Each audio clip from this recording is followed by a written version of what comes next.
Kobolds. Excuse me. And tonight, we are playing the Demonplague by John Four and James Indracaso. But before we get to our guests tonight, I would like to, in the doobly-doo down below, there is a link to our Extra Life donation bin, and also a link to our sister shows and our sister Discord with the Heroes Wanted streaming group. With that said, take it away, Lorne. Hi, I'm Lorne, and I'm new. I will be playing the combined pair of Sasha, the Cave Badger, and Tethina Boondiggles, the Forest Ranger. Gnome.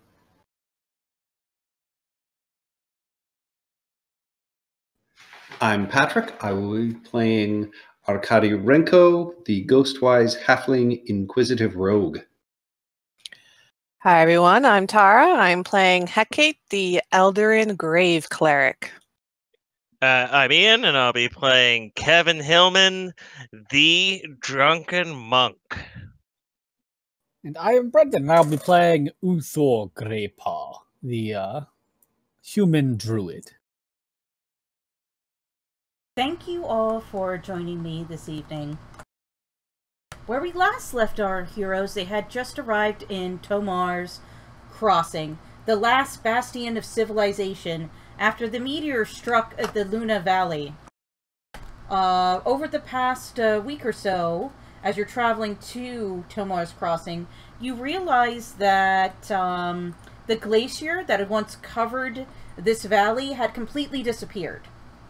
And on top of it all, the deeper and deeper you get into the valley itself, the hotter and hotter it becomes.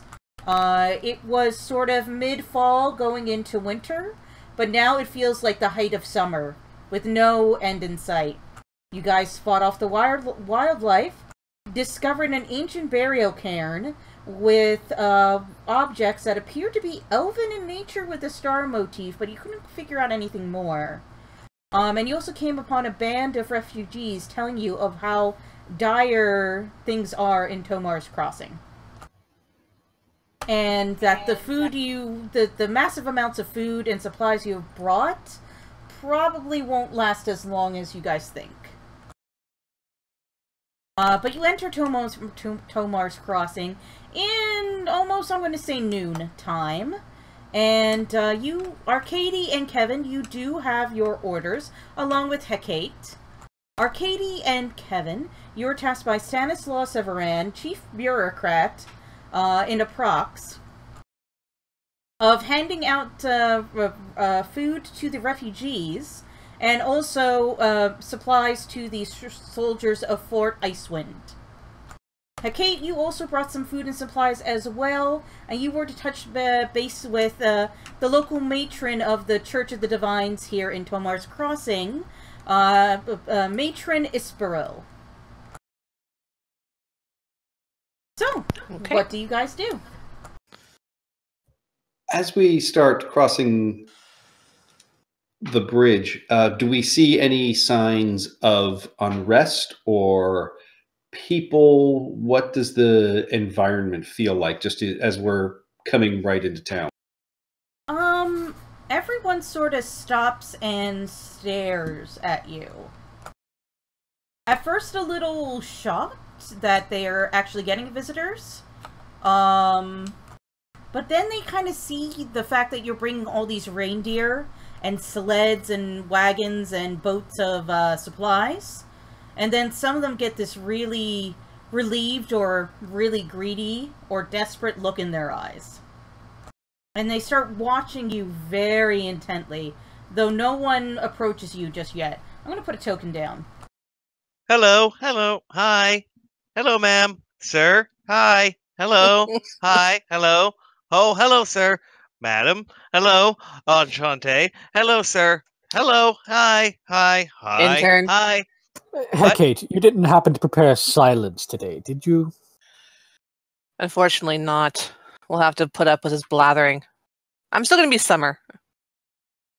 It is hot. It is so hot, it feels like summer, which is why you reverted to your summer form. Yeah, once you said, like, oh, it's still this hot, I'm just like, yeah, okay, I'm going to kind of stick with this at least for one more day. So where is the temple I need to check in at? Good question. Here we go. P stands for party. And pillage. It's big. It is It's gigantic compared to the size of the road. I believe It's because it's not it's not to scale. It's not to scale, and it's not set to remain the same aspect ratio. So if you've made the map smaller, the token is bigger. I believe it is 12 on the map. 12. So right next door to it. Pretty much. Yeah.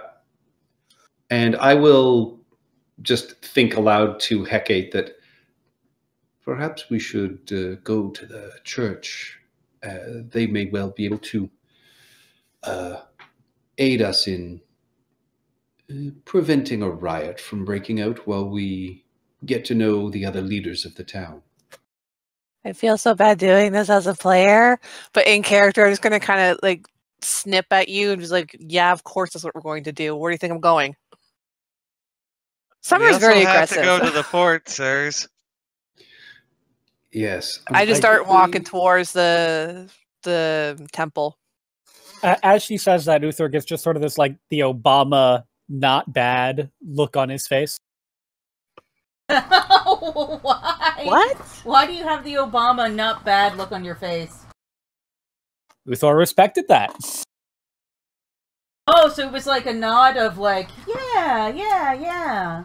So a little thing came up, the party like that? As far as Uthor knows, that was just a random outburst from Hecate, because Arkady was thinking that to her, not saying it out loud. Would I have to respond like verbally or mentally? Verbally, it's only a one-way thing. Okay, yeah, I really wouldn't care as Summer. I'd be like, yeah, fuck it, that's what I'm going to say to you. Keep Summer safe. Whoa, I don't know what came over me there, sirs. So I'm heading straight towards the temple, and y'all, I'm expecting you guys to follow me, but whether you will or not is up to you. You come up the road, or the sort of path to the temple, and it is very much a country temple. To the divines, you see the symbol of the Holy Mother and the Holy Father. It's very simple wooden design, painted white with some moon motifs and star motifs around the door. Mm-hmm. And you meet up with, hold on, right, it's the maps button.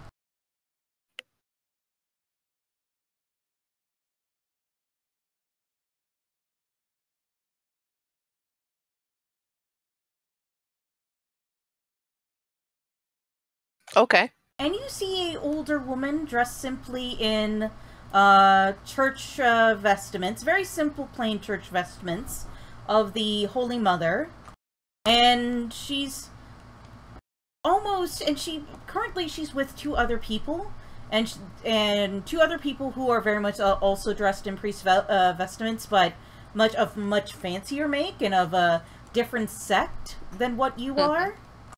And you come up upon this scene where a male is saying, "Ugh, Isperl, I should be in charge of this church. I was the head patron of Safe Harbor. I now deserve this church." And he's saying this to a matron mother, right? Yes, and he is a patron. Okay. He is a patron father. Yeah. And I see this going on. Yes, and she almost looks scared and almost like you can tell she doesn't want to give it up, but at the same time, she's like cornered almost by these two other people. And the other one is a female, also dressed in robes of the matron mother, but of a different sect. These two are different sects from what your sect is. And, but Isparel's is very plain and doesn't give off any sort of iconography that belongs to a particular sect. Well, I'm going to kind of march up to them and just, how am I going to say this? Just completely butt in and just turn to the patron and just be like, with all due respect, this is the church of the mother and the father. And I'll basically just, I don't know how to word this. I'll basically just say, okay, fine. You can, if you want to be the patron, that's perfectly fine. She still gets to be the matron because that's how this religion works. He looks at you and goes, "Who are you?" And I will introduce myself. I'm Hecate from this thing reporting in, and he'll just look down at you and say, "Ugh, you're not really of the Divines. We are the true and awesome Church of the Holy Mother and Father." Did the Mother and Father not create the world and all that resides within it? Of course they Well, did. then I am just as much a part of this church and this religion as you are, and I serve them just as equally and faithfully. Now, about the foodstuffs that we have brought into for the town. And with that, his demeanor towards you suddenly changes, and he gets this look on his face of just... roll me an insight check. I'm going to lean over to Arcady and be like, whisper to him, "Mr. Renko, that man has a look like a hungry badger." Why can I not? Okay. Sorry, I'm lagging. Insight. Aw. You don't like the look on this guy's face, but you don't know what he's after. And then he's like, "Oh, of course." Well, I actually wasn't speaking to you, and I turned to the mother. Oh, can I try and inside his look? Because are we standing behind? Yeah, I presume you guys are like standing like here, and then she's like here. Just like a badger.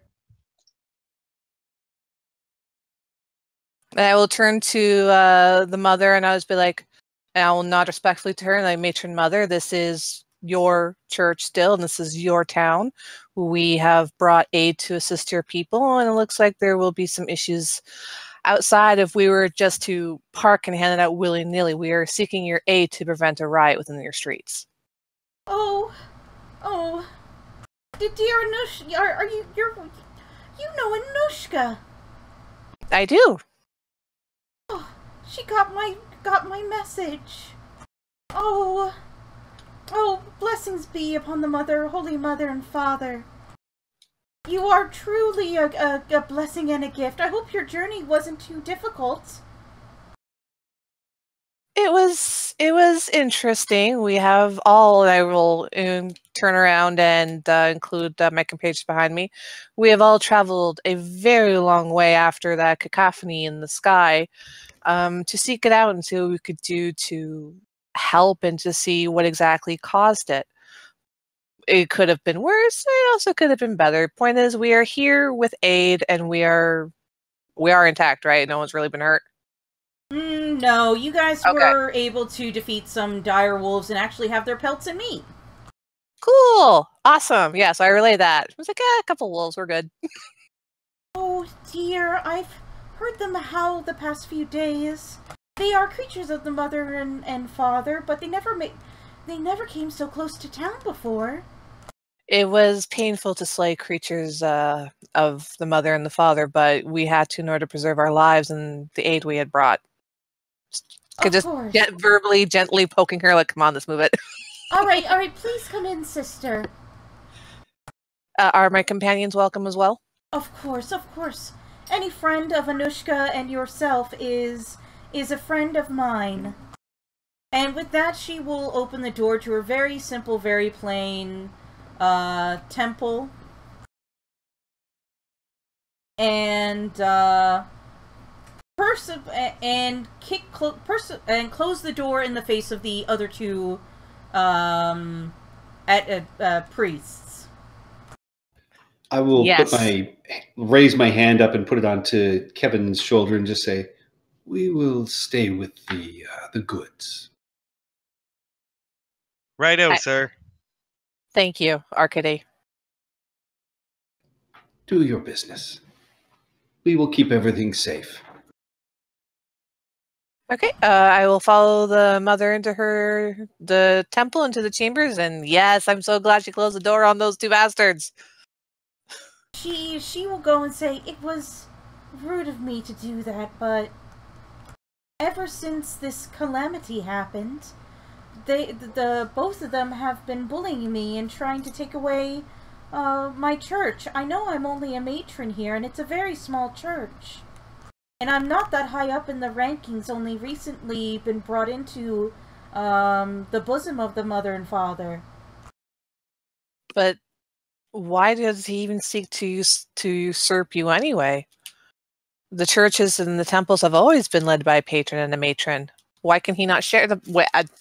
As she's saying this, the face is just kind of like, I'm just answering my own question at this point. That's the look she gets on her face when she starts saying, "Why is he trying to take the power for himself? Because he wants all the power." There we go.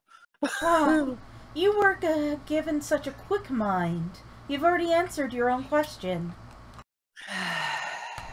They I'm are... assuming we'll need to do something about this patron to keep him from usurping you after we're gone. Not anything, she'll stay, nothing, anything in terms of killing, but yeah, try and help you solidify your power. Oh, thank you. I don't need to solidify my power so much as to keep them out of my business. Do you have other mothers and acolytes here who are willing to follow you? No, not really, though I could possibly recruit from the refugee camps. We're very much a frontier town, and it's why there's only me here. I used to have an old patron, but he died recently, just before the meteor or comet or what have you hit. And now I know there's been mass destruction all around, but Sophia and Sergei need to mind their own business. They should be tending to their own flocks, not trying to take over my church. No, we are in agreement with you there, Mother.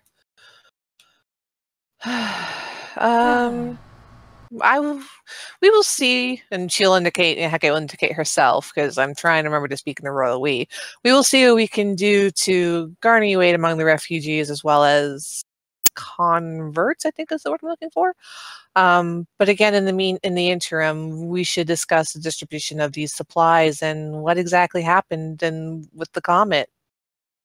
Or do we think it's a comet? It's either a comet or a meteorite. Nobody's 100% sure. Okay. Something fell to Earth and was fiery and burny and destructive. All right, so we still don't know 100%. Got it. Strictly speaking, from a scientific point, as soon as it enters the atmosphere, it's a meteorite. Okay, Kevin.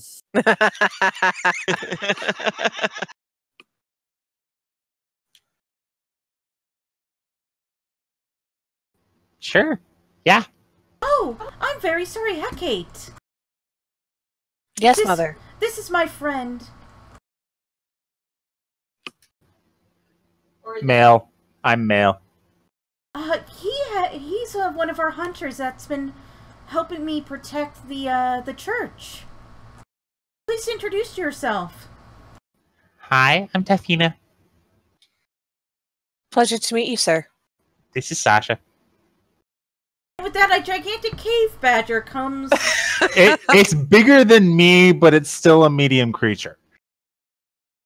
Comes out of a larger doggy bed. Badger bed. Heke will just look at it and look at Tofina? Tafina. Tafina. I was close. Just look at Tafina and just be like, I'm assuming this is your mount. We are assuming this is your mount. We fight together. We will be remembering not to pet it, but Hecate will Oh, bow no, to Sasha. As long as you don't, try and hurt her, she'll be good. She's quite useful.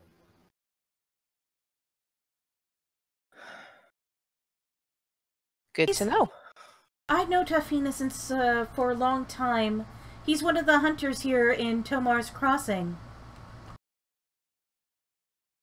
I was so glad for his help. We were going to be mobbed very soon after, and I was afraid of bandits breaking in and stealing our candlesticks or trying to look for the alms box. So what can I'll turn to the newcomers, and what can you tell us about what has happened around here? What can I tell them about what has happened around here? You remember being a hunter. You remember that it was like 7:14 a.m. Almost a month ago now, with all the traveling you've all done. Where you were almost thrown back off of Sasha, and the wind was completely knocked out of you, and then you felt this searing, almost blinding heat, and then there was a big kaboom. I will use minor illusion to create a soundless, small image-scape in the palm of my hand of this. And then you will let her know, and then you know that for over the past month, ever since that big kaboom happened, it's been hotter than it should be. Animals have been freaking out, and the glacier has pretty much completely melted, causing massive flooding and mudslides and destabilizing the whole area. Big bada boom. Nature's not happy. I think he's right. Something unnatural is going on. It's said that these meteorites are signs from the Divine Mother and Father, and in the past the Church has claimed them. Occasionally there's something either very dangerous or very beneficial in them. Although now I think it's obviously something terrible inside to do all this.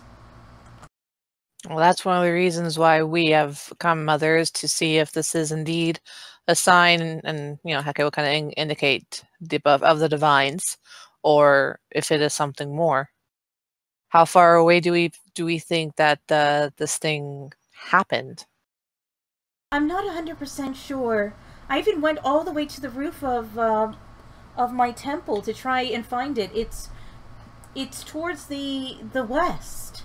It landed somewhere in the west, but I'm not quite... I think it's close, but not, like, right on top of us. You would have to go across the valley that way into the mountains. And let me get out the overhead map of the area. Okay.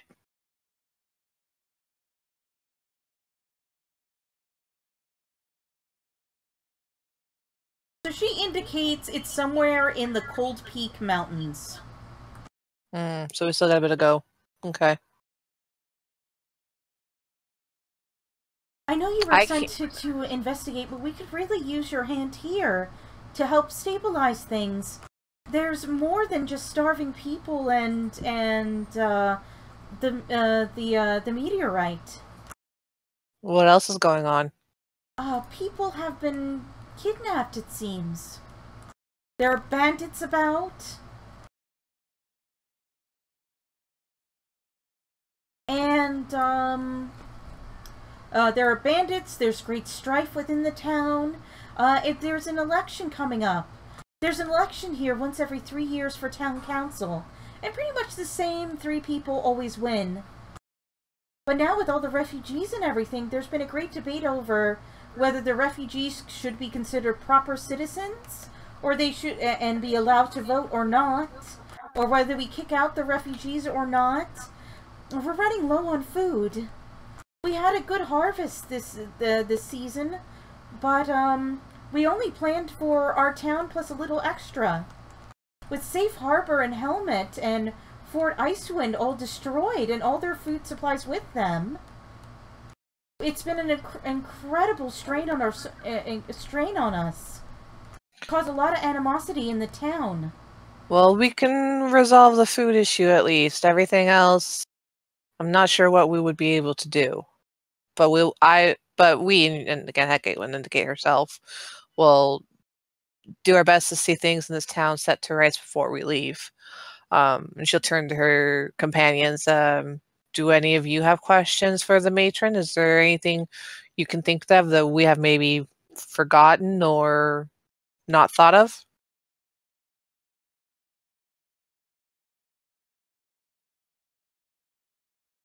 Going once? Yeah, because it's just, it's actually just, oh, for friggin' Uthor, there he is. It's actually just Uthor, sorry, so I'll just direct a question to Uthor. Uthor is not there when you look back. He came outside with us. I was under the impression that only Hecate went in with her. I was under the impression that only Arcade and Kevin stayed behind. Yeah, that's what I thought. But that would just be... No, Uthor Arcady would would have love outside. to have asked about the bandits, but yeah, no, he's staying outside because he's got goods that are destined for other people. Yeah, I'll Hecate, go outside Uthor with is staying you. outside because he doesn't trust any of the people here. Hecate does want to know more about the other troubles, but her focus is getting this food distributed before there's a riot. So she is kind of trying to like hurry things along, and then we can ask all the other questions about the bandits and stuff later. I Darn would tootin'. know about some of these bandits and tribal forces. Yes, you would know that there are... Like, there's always been a bit of an issue with bandits. This is basically frontier territory. You know, you go out by yourself at night, there's a chance you could get some low-rent bandits after you. You would also know that occasionally, it's not all the goblin tribes in this region, but there is a tribe of goblins that has gotten worse as of late. They isolate themselves, they do not interact with anyone else, and they will attack and take, and rob and steal, and sometimes kidnap people from elsewhere, or people who are traveling. They're jokingly called the Greenskins, in town. But you don't think you would say that to other goblin clans?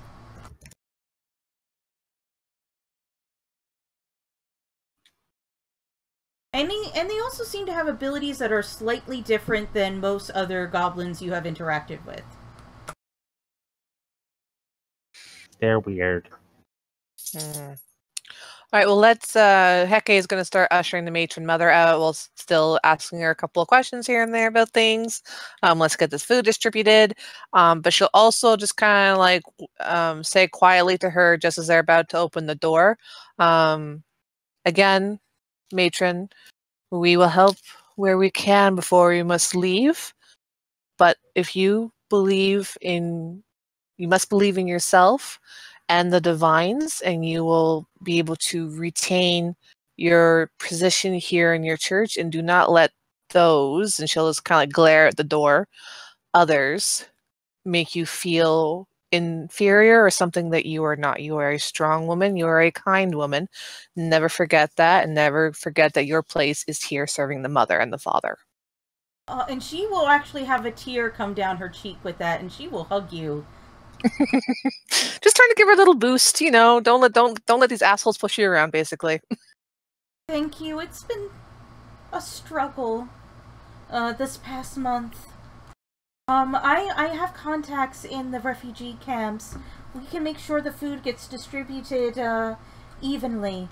Also, if you want someone in the town on the town council that is kind and will probably be willing to help, be sure to talk to Kadra. Kadra Tourmaline. Can I before that goes on, could I insight check her statement that she will distribute everything properly? Sure.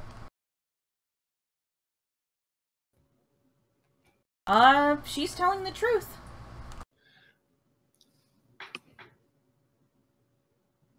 Or even at an 11, you think she seems grateful and truthful. All right. should we unload the food here, Hecate? Mother, will you be taking it from us now?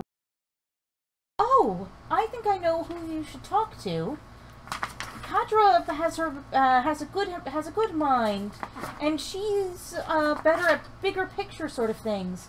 But if you want, talk to Sameth, Skull Cleaver, and specifically for the refugee camps, you should talk to.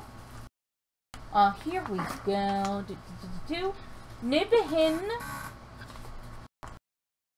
and Jenis. They're the leaders of the refugee groups.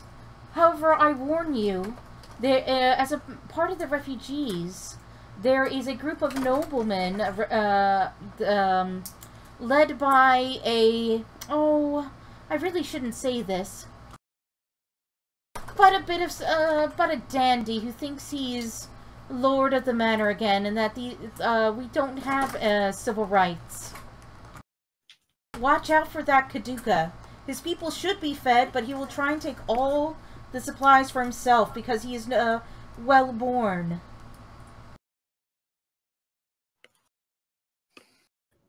We will watch for him. Thank you for your insight. So sorry, the Sameth, is that Semest Skull Crusher? That is correct. That is the contact Severin wanted you to meet. Where would we find Semest and the refugees? Sameth is over there, and she will point to... Where is Sameth? She will point to a small wood shop across the street, actually, at 14. And you'll see a sign hanging over it called The Elegant Saw.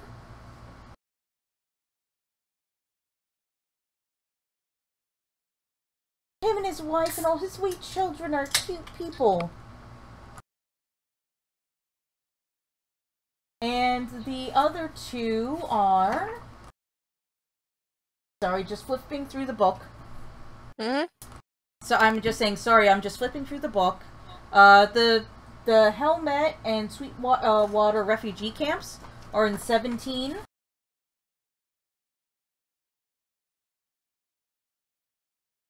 And I think 18 is the Fort Icewind refugee camp, which are the soldiers.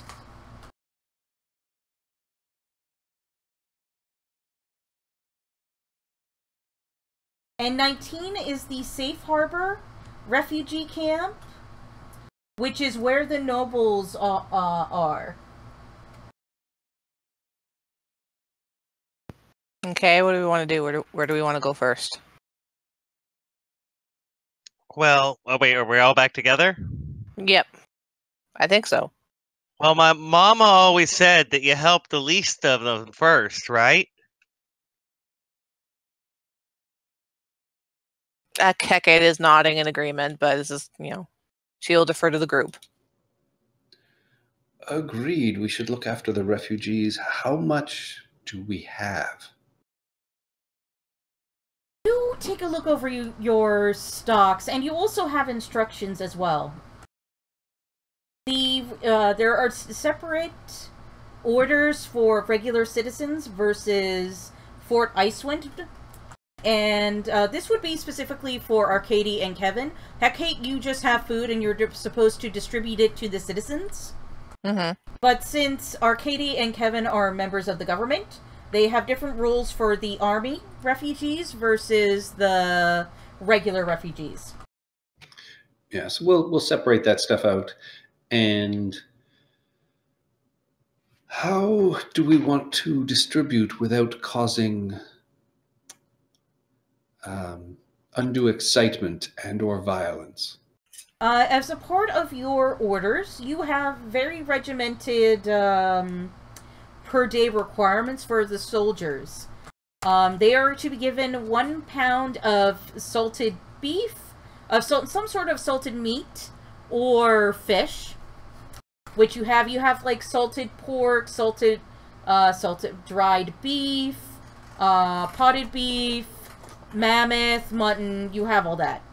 They are also to be given 1 pound of flour or bread per day, and 3 pounds of peas or beans a week, and 1 quart of spruce beer or cider a day. That's better than my diet right now. So it seems like we have specific guidelines for the guardsmen, so let's get that done first, because, hey, this is your allotment, this is what you take, and that's it, basically. Could I point out what's that large structure there with the wall on the edge of town? If we're worried about food riot, shouldn't we go there and put everything behind a wall first? That is the lady, or Matron Ispera will warn you. That is all the Safe Harbor refugee camp. The Safe Harbor... Sorry, I coughed. The Safe Harbor refugees are the largest. And as you can see, they are broken into 3 separate areas. The lowest one and the smallest one, which would be this area over here, are sort of the poors. The Pac-Man one? Yeah, the Pac-Man looking one. The second largest groups seems to have commandeered many of the finest tent and has men and women walking through the mud in oddly high fashion clothes, so you think that's the nobles. And the third and smallest group has constructed a log barracks within the camp. With some cabins inside. And she will let you know that they are the Order of the Last Bastion Knights.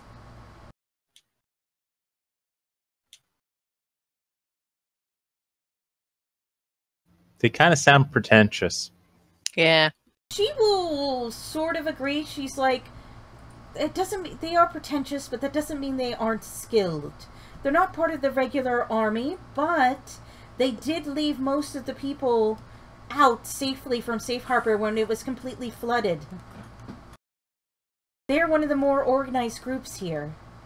They're sort of considered heroes for the time being, so while they might be pretentious, don't let them bully you into stealing the regular soldiers' rations. But it wouldn't hurt to get on their good side. Possibly.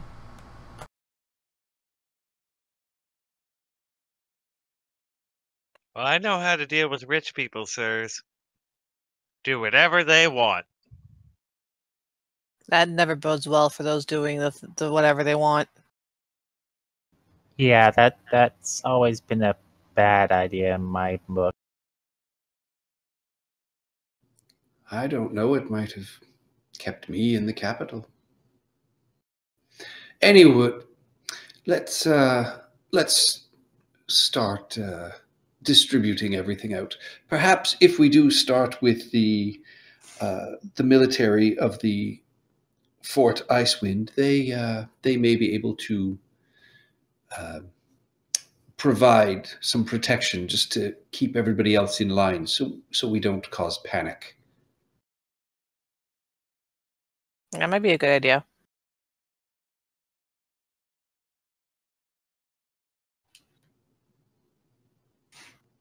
Alright, so you head over to the... Yeah? Yep, okay, so we'll head to Fort Icewind first. Alright, so you head over to Fort Icewind. And as we pull up, I'll, draw my sort of credential or badge out and ask the first person I see, please direct us to your leader, or have them come out here and meet us, please. Oh, yes, sir. Absolutely, sir. And you will see a very young sort of soldier immediately go like, yes, and bring you to their leader. Though the mud is caked, the insects are buzzing, and food is low, the Fort Icewind refugees in this sturdy tent town go about their business with grim determination. The camp moves like clockwork. Their temporary homes are set up to withstand the elements in a military fashion.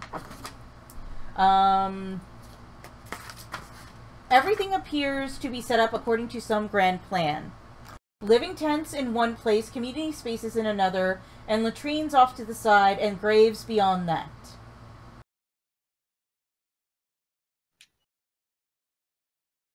You see that even though these soldiers are disciplined, you can still see as as you bring these carts of food through, that they begin looking at it with these very hungry eyes.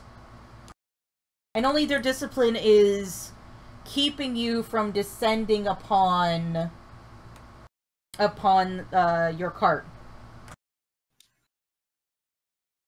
And then you are brought to the main sort of governmental area. A sturdy frame holds the beginning of a log cabin, its base lined with fresh-hewn, mud-covered trees. The top of the structure's frame is covered with horse blankets. Between the logs and the blankets is open air. Peering inside, you can see a clean dwelling with a wood floor, a bedroll, and some simple tables and chairs. Despite being exposed to the elements, everything is in its place, including the floor, which is clean. An armored veteran with a sword strapped to his hip looks up at you with slitted eyes and a stern face. If you're going to come in, do it, but leave your muddy boots outside. Oh, Kevin will help everybody off with their boots. Teke will kind of like slap Kevin's hands away and just take off her boots on her own. Ow!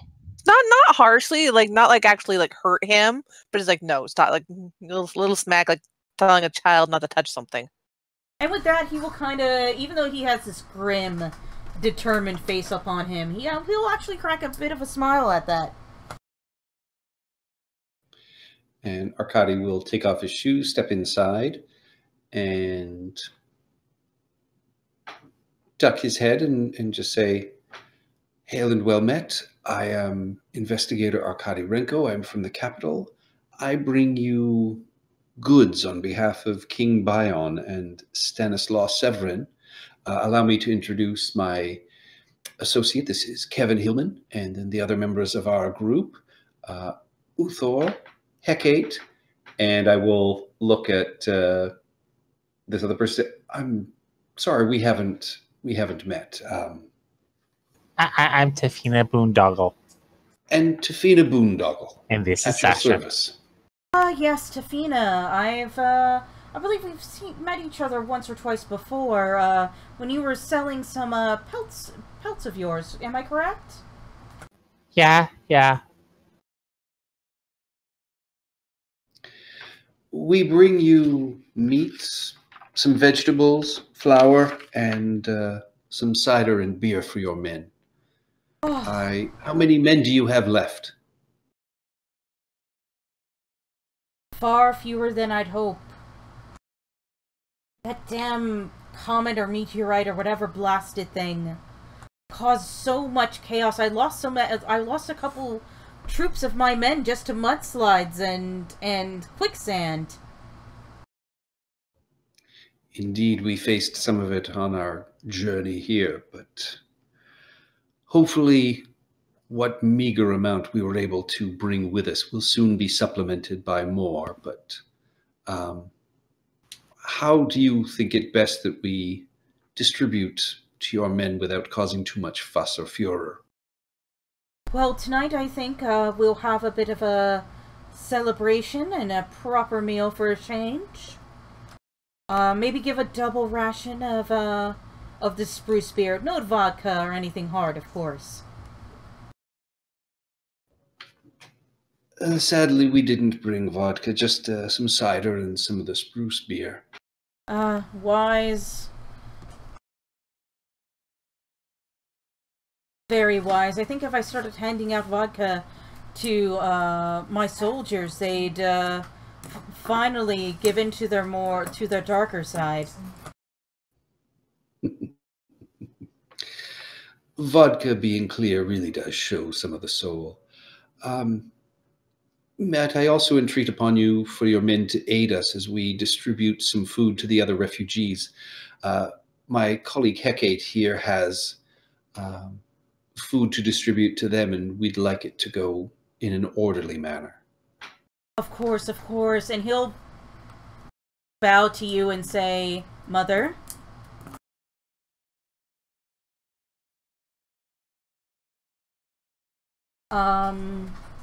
He'll say, I will, after our feast tonight, I will dispatch some of my soldiers to assist you. I warn you, things are getting quite dire over there. The leaders are doing the best they can, but I fear that it's only a matter of time before we have a riot on our hands. Would it be possible to distribute prior to the feast this evening? I kind of think a feast in one section might quite upset the others. He will take a look at you and say, correct, that is wisdom. We will have a light lunch quickly with some of your, with some of the foodstuffs you have available, and then we will distribute food to the refugee camps. Sirs, I know it's not my place to bring this up, but I did have a thought. We have all these raw supplies, and I'm sure the town has cooking pots. We could stretch our supplies farther if we made a stew or a soup. Like Granny always said, if you've got 3 lima beans, chop them in half, stew them for a day, and you've got a meal. You are indeed clever, Kevin, and your grandmother is very wise. I think we can distribute, and you should share that wisdom with the leaders of the refugee camps, and they will hopefully adhere to it. But I'll look at Hecate as I say this, I don't think we want to be the ones really in charge of storing all the food. I think that would only lead to ill feelings. We as in our group, or we as in the church? Because you're looking at Our Hecate, group. so... Yeah, no, our group, because we Okay. have food for 2 different areas. So Yeah. Store, Hecate will suggest that, is the matron with us still, or no? I'm assuming no, just checking. Yeah, I'm gonna say no. No. If she led us there and she doesn't want to take her boots off, Kevin will piggyback her in. Hecate will suggest that perhaps we speak with the matron mother about storing the food for the refugees, at least in the church. That sounds like a splendid idea. It would at least keep some people away for fear of retribution from the Divine Mother and Father. Also, we do have a miller here in town with a bakery. You could try giving some of the sending of the flour there to make bread loaves for everyone. There's only so much bread individual households can make. Well, that's why I suggested the bakery. Yeah. We don't even have we only have a small traveling oven ourselves and a few utensils. Oh shit! Did I bring an oven? Do you have a secure You could bring an oven area to store the food here? Some. Well, I can store it in here. We're getting a roof on today, hopefully. I could have my men guard it. At least they're disciplined. Indeed. Would you mind if we started unloading then? I'd like to spread the good cheer as soon as possible. Of course, of course. Even he will take a look at your foodstuffs and almost himself get a little greedy-eyed. Okay, so now I'll check. Was I accurate? Are they like, no? I'm going to look at the badger and then look at him and no, my comparison to badger eyes earlier was ill-informed. He's got little rat eyes. What? Oh, it's just a callback to a joke from before.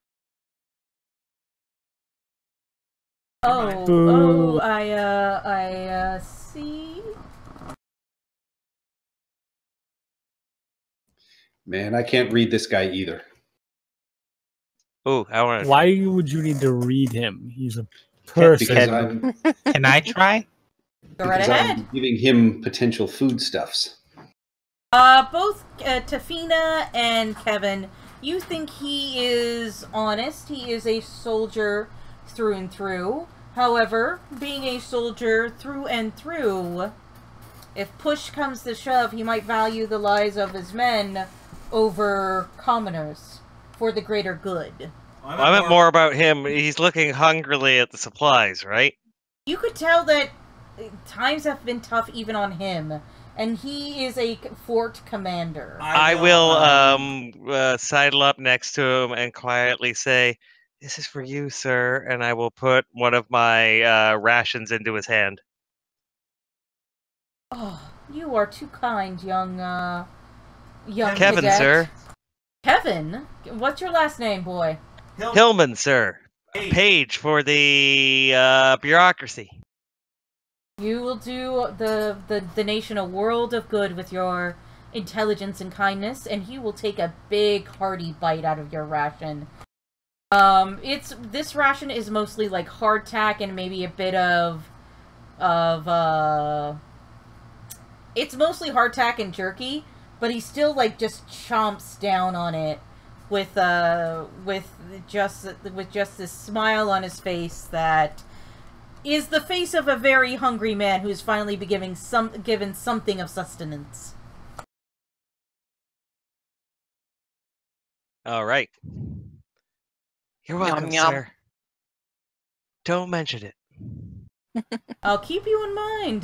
Kevin, was it? Kevin Hillman, sir. Hillman. Kevin Hillman. Ah, I see. I know a few people at the Capitol.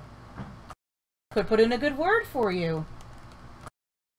Oh, that's my dream, sir.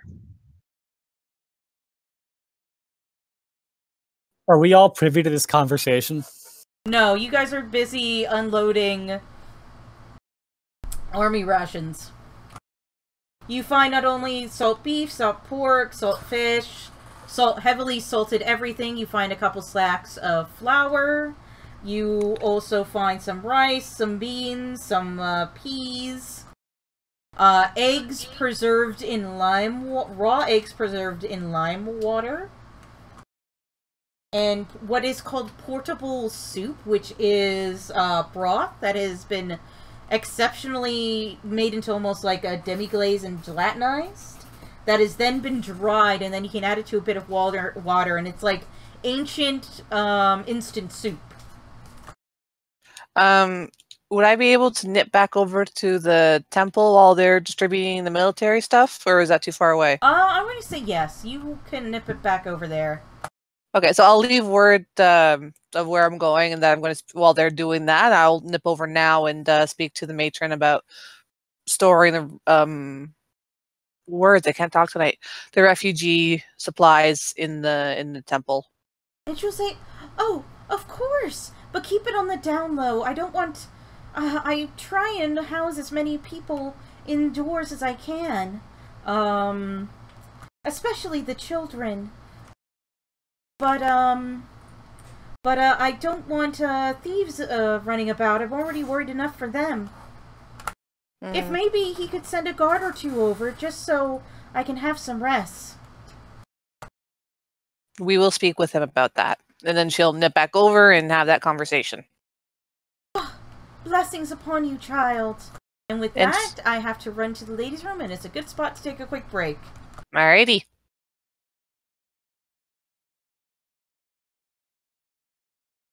All right, I will be right back as well. I'm gonna get some gelato, BRB.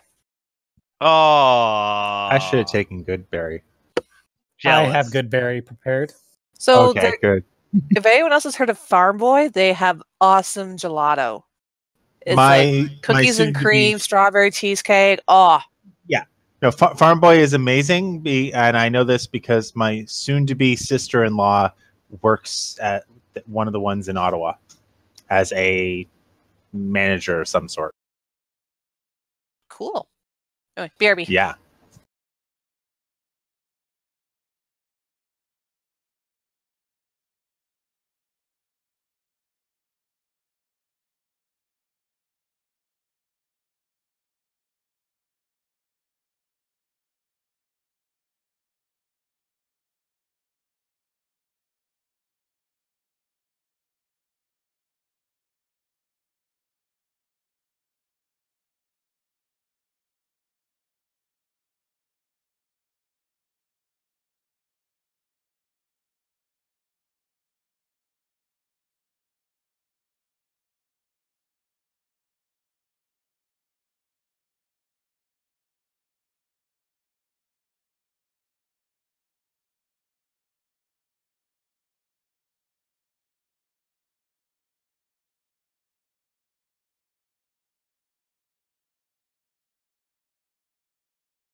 I am back.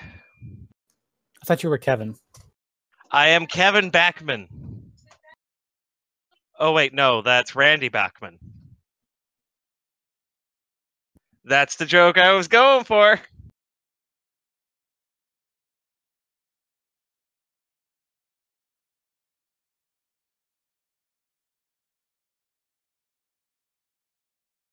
So, Brendan, about No Man's Sky and how we're going to enjoy that together as good friends. I'm not buying No Man's Sky. Oh, geez, now I got to buy it for like 4 people.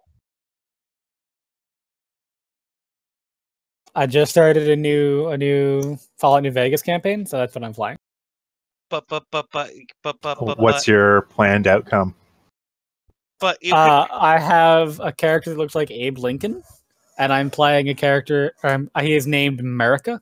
not a Blinken, hey, Blinken. What? Robin Hood Men in Tights? Never seen. Love that movie. Hey, Blinken.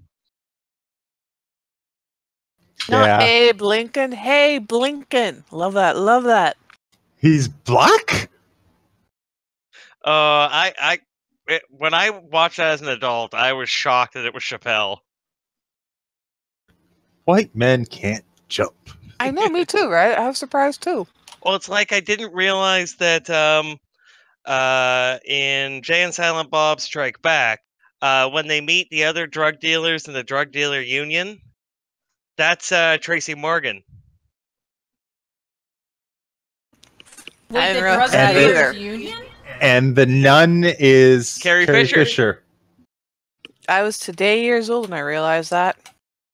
And, well, it says, hey kids, it's Mark Hamill. So we know Mark Hamill's in the movie. Yeah, I mean, What movie are you guys talking about? Jay and Bob Strike Back. Jay and Silent Bob Strike Back. Oh. Okay, now I'm coming down to Florida, and I am gonna, like, drown you in crocodile water. I can literally see a copy of A New Hope from where I'm sitting. That's fine, then. But I still, don't know where crocodile mine is water threat specifically. is gonna stand for a while. Everyone knows that he was Han Solo.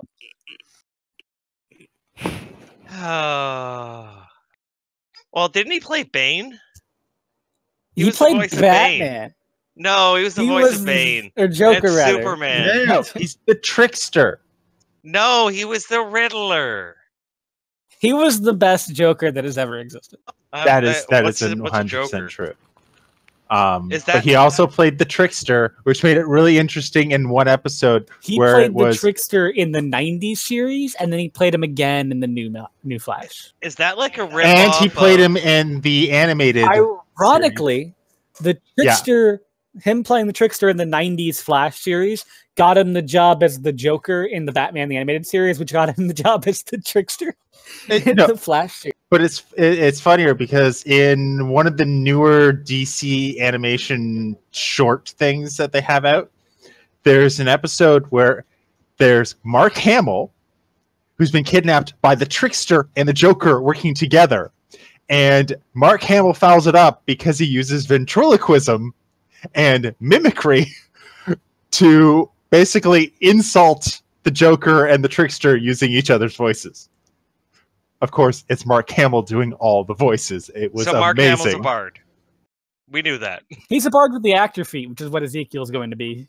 Exactly. Well, apparently he's got some centaur eyes, so... You just don't have enough hooves for me. It's okay, though. What nobody knows is that Ezekiel just wanted to get Gus alone to like discuss the best forging technique. Slytherin is not about all of this, everyone coming into season at the same time. Like, no.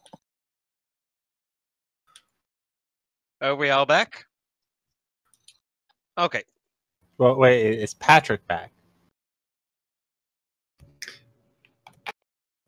I am. Maybe. There we go. Sorry, I was watching the My Name is Dolomite is My Name trailer. I am really interested in seeing this Harry Potter is in the Purge movie. that everyone's talking about?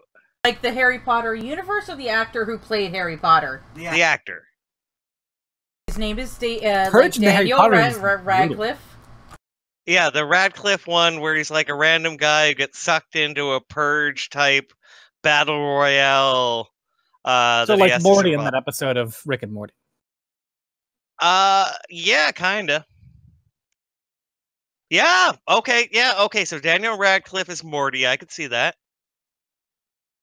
A little old now, though. Alright, since we are all back. Alright, so you have unloaded the goods in the town, or into the fort, and all the soldiers gather around, and they have a very, very quick and light sort of lunch, where they almost eat a little too greedily of the stuff you have readily available. Okay, so if Kevin's serving, he'll be like, "Now, sir," and just chide them if they try and take too much. There are many people behind you. Roll for guilt trip. All right, is that I'm gonna say it's charisma.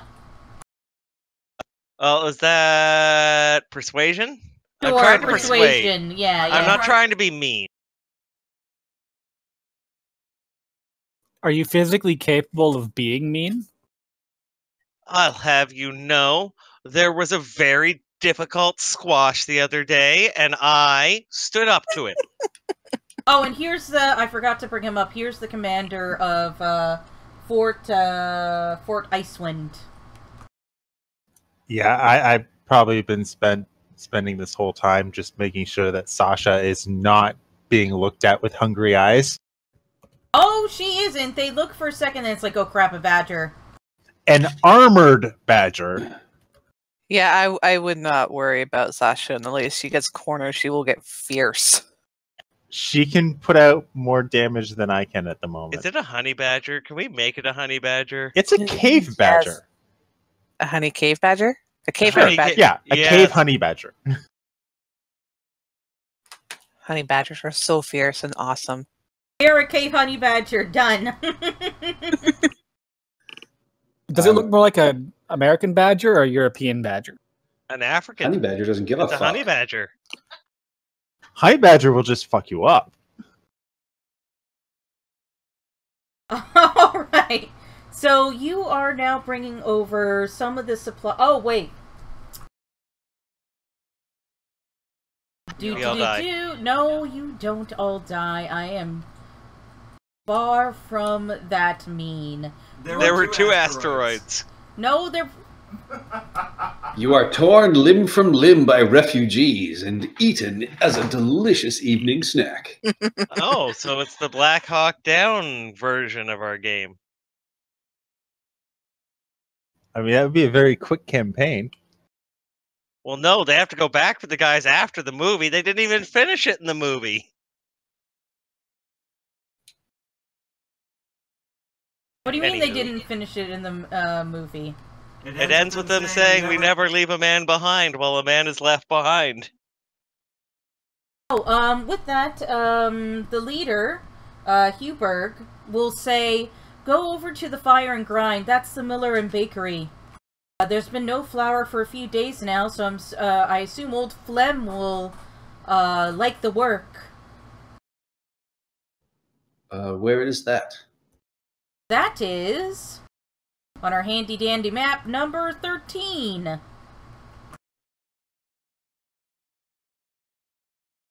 I'll warn you, though, old Flem's a bit of a greedy bastard, but you can always whip out your badge and let the badge do the talking. Well, I mean, we could also just, let the badger do the talking. And we could do good cop, kind cop, sir. There's not much of a difference there, Kevin. I'm not sure how much weight this badge carries here. Well, wait a moment. It might work. If he's so over-the-toply kind, it might work.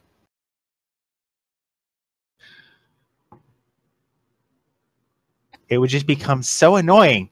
It would work, see, because he'd want to get rid of him. Oh no, sir, it's not annoying when I'm kind. You see, what I like about being kind is how good it makes me feel when I help you all feel good. So, is there anything I could do right now just to show you how it's not annoying how I talk about being kind?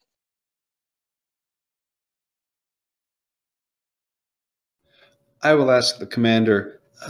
Wait, where can we find lodging here in the town, and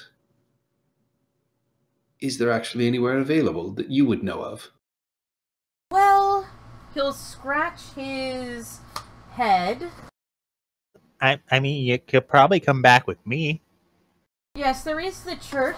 She, Mother Isparel has been allowing a lot of the orphan children to stay the night, and you could always put up a cot there. At least it's indoors. I have tents, sir. I can sleep in the cart. Ah! See? You're gonna go far, Kevin. Very, very far. Oh, it's not that lumpy. You just gotta push the sharp bits out of the way and just kind of burrow in there. Spoken like a true soldier.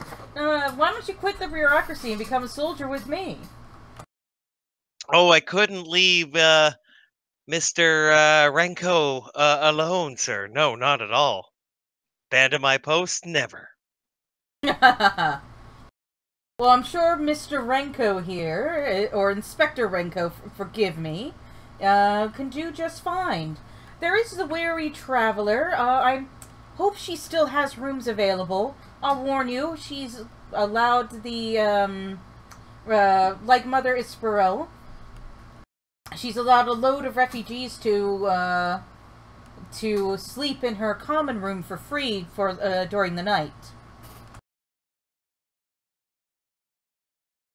But that's probably your best bet, or you get in good with one of the local townspeople here, and if they have a free bedroom or place to lay your cot, well then you just go with that. Wonderful. And who is the law in town? The law? Well, there are the council members. And the head council member is...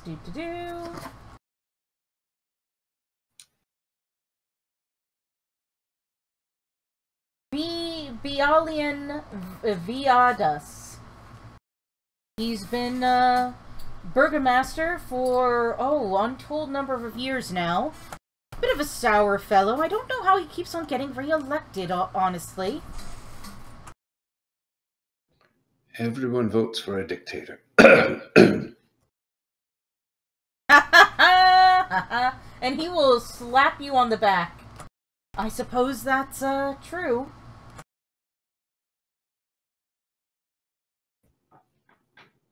Outstanding. Thank you for your help.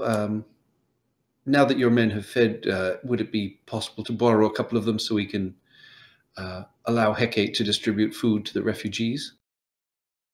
Of course, of course. Vasily! And a very young soldier will come forth, and he will also say, Polina! Alexander! Dinera!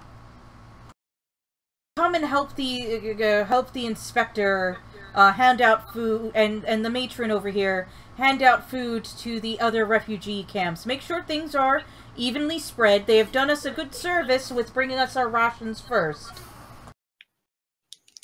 Hecate will nod and turn to the captain and we are thanking you for the aid. Might we impose upon you to possibly assign a guard to the temple while it guards the food for the refugees?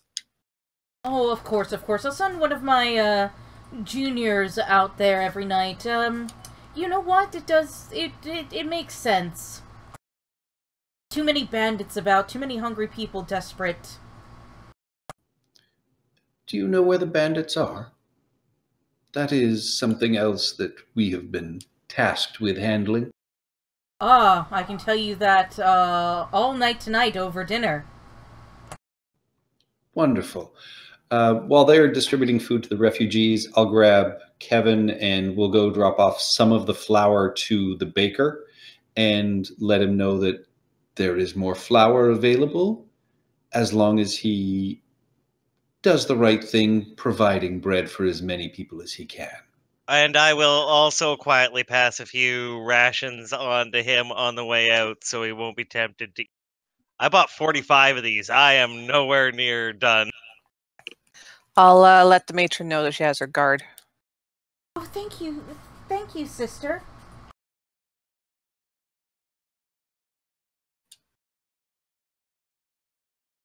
And with that, I'm going to presume you're making your way over to the fire and grind?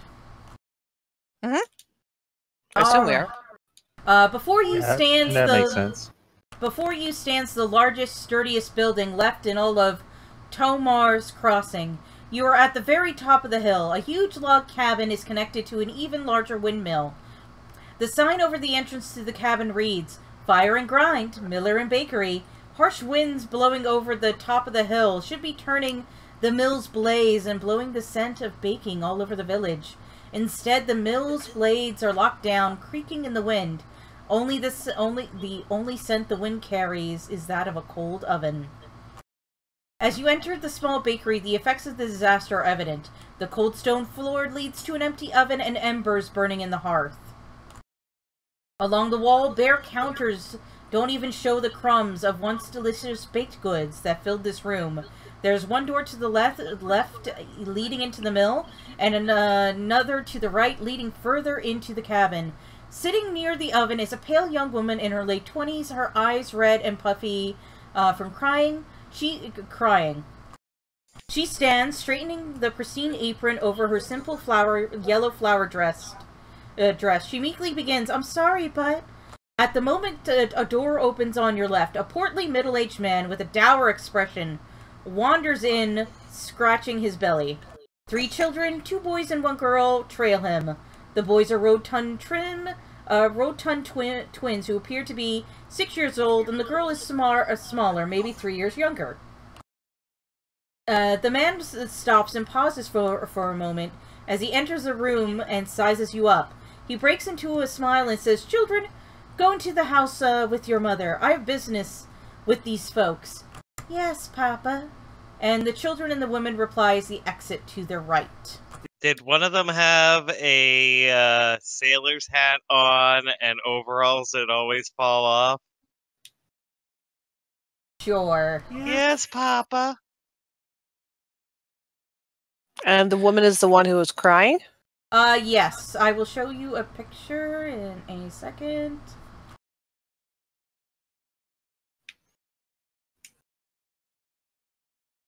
Wrong one. I hope they haven't paid the peasant's price and ate one of their babies.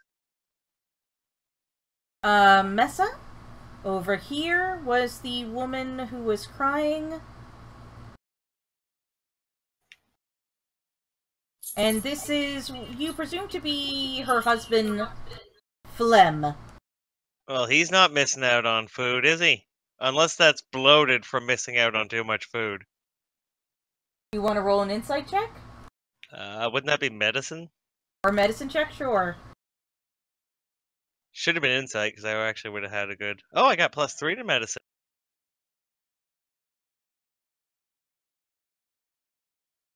You don't think... He obviously looks a little bit hungry, like he's been cutting back on meals. He looks like he's actually lost a little bit of weight. And the boys, and his 2 sons look fat, but the daughter doesn't? She's only 3. Oh, okay. She looks like a 3-year-old. He's like, so the name's Phlegm Baristar. Miller and proprietor of the Fire and Grind.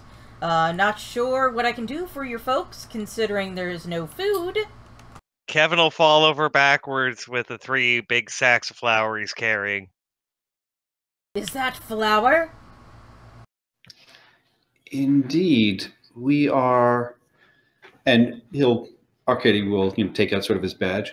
We are here from the capital under the orders of King Bion to help provide sustenance to the town. So we have some flour that we can certainly start supplying you with.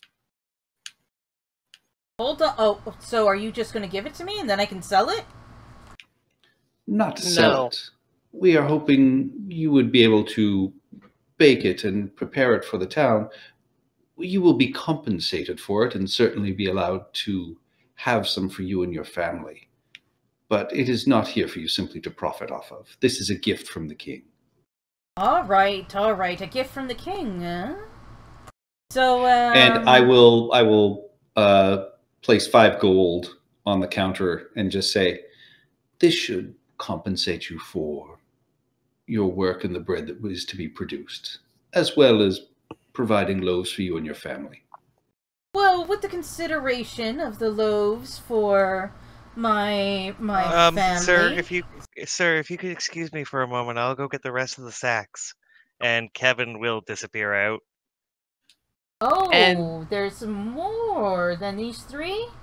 I'll consider this 5 gold a down payment. It is a gift from the king, after all. And the king is, oh, so generous to his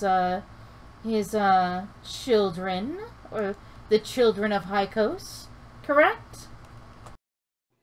It is my labor, after all, and my mill that he is using. It is for the moment, indeed. But for the moment. in times of great emergency, of course, the bureaucracy has the authority to take control of any means of production that we need to. Emergency? Isn't that mostly for the army? Have we declared war on someone? If you look about you, I don't think you can find a situation that would count much more as an emergency than this. I don't know for sure that this wasn't an attack from an enemy of ours. I guess serves, I guess you're partially right. And he will kind of grimace at that. Could be the old, Transoxians trying to take us over again. It could be. Have no fear of compensation. As long as we can aid the people here as best we can, we will ensure that bandits and other enemies of the state are looked after. Give him the old... And he'll do the throat slit. Oh god, heck, I cannot stand this man. While this conversation is going on, she's just gonna kind of like drift over, and the woman's gone inside the house, or... Yeah, you get the sense it's one of these millers and bakeries where it's sort of like cut into thirds, where it's like there's a bakery in like the front part, the mill's to the side, and then in the back is like the family homestead. This part's also related to why Kevin left. So, Tara, do yours first, and then... Yeah, I just want to try and like drift over and try and get a hold of the woman and see why she was crying. Like while that conversation is going on, so yeah. Okay, so you are going to try and like slide out of the bakery area and try and find Yeah. And at the woman? same time, Kevin had left, and he's gonna walk around the building to a window on what he thinks is the house side, and try and open it up if it's not open, and get a hold of the woman and try and pass her some rations in secret. You will see the woman sort of in like what would be sort of like the backyard or back garden area, telling the children to go and play as she sort of sits down and stares at the ground, very sullen and quiet looking. Is that me?